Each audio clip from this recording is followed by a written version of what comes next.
ওয়ালাইকুম আসসালাম। মুনি তোমার আব্বুকে ডেকে নিয়ে আসো তো। জি আঙ্কেল।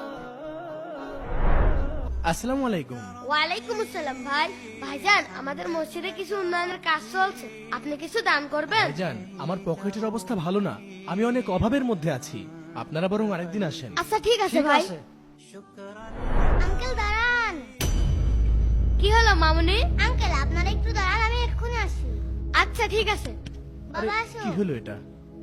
এই মেয়েটা যন্ত্রণায় আর বাঁচি নে। মামুনি দাঁড়াও, তুমি খুব ভালোই জানো আমার পকেটের অবস্থা ভালো না, আমার কাছে কোনো টাকা পয়সা নেই, তাহলে তুমি কেন হুজুরদেরকে দাঁড়াতে বললে? বাবা দাঁড়াও, আমার কাছে কিছু টাকা আছে। টাকা আছে মানে? দাঁড়াও দেখাচ্ছি। টাকা কোনে পাইলো?